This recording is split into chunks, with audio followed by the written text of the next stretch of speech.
Hi was నేను మీ ayurvedic doctor Premanandam. So చూడండి, నేను మీకు ఈరోజు ఈ వీడియో ద్వారా చాలా కాలం నుండి ఎవరైతే సతమతం అవుతున్నారో, అంటే అంగస్తంభన సమస్య వల్ల కానీ శీఘ్రస్ఖలన సమస్య వల్ల కానీ సతమతం అవుతున్నటువంటి మగవారి కోసం ఒక మంచి గృహ చిట్కాను ఈ వీడియో ద్వారా తీసుకురావడం జరిగింది.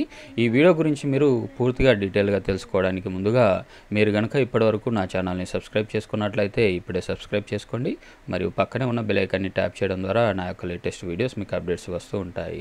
సో చూడండి, ముందుగా దీనికి కావాల్సినటువంటి పదార్థాలు, దీన్ని తయారు చేసుకునే విధానాన్ని చూపిస్తాను. సో ముందుగా ఏంటంటే, మీరు ఒక గ్లాసు పాలను తీసుకొని ఒక మిక్సీ జార్లో పోసేసేయండి. తర్వాత ఇందులో ఒక ఆకురోటు పప్పు మరియు ఒక 7-8 కిస్మిస్లు వేసి, దాంట్లో ఒక సగం వరకు అంజీర్ పండును కూడా వేసి, ఒక 1 టీ స్పూన్ వరకు కడి చక్కెరను వేసి, ఒక పచ్చి ఖర్జూరాన్ని అంటే గింజ తీసేసి ఖర్జూరాన్ని అందులో వేసేసి, తర్వాత ఒక 1 టీ స్పూన్ వరకు మంచి ఆవు పాలలో శుద్ధి చేసినటువంటి అశ్వగంధ చూర్ణాన్ని కూడా వేసి బాగా గ్రైండ్ చేయండి. గ్రైండ్ చేసి దీన్ని మళ్ళీ గ్లాసులో పోసేసి రాత్రి పడుకోవడానికి ముందుగా, అంటే బెడ్ పైకి వెళ్ళడానికి ఒక హాఫ్ అన్ అవర్ ముందుగా దీన్ని త్రాగేసి వెళ్ళండి. సో ఇది మీకు మంచి స్టామినాని ఇస్తుంది.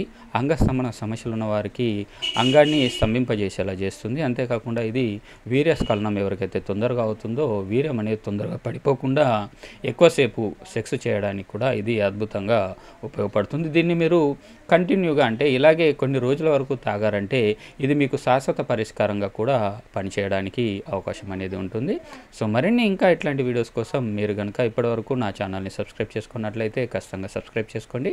మరియు పక్కనే ఉన్న బెల్ ఐకాన్ని ట్యాప్ చేయడం ద్వారా నా యొక్క లేటెస్ట్ వీడియోస్ మీకు అప్డేట్స్ వస్తూ ఉంటాయి. సో మరిన్ని వీడియోస్ కోసం థ్యాంక్ యూ వర్స్.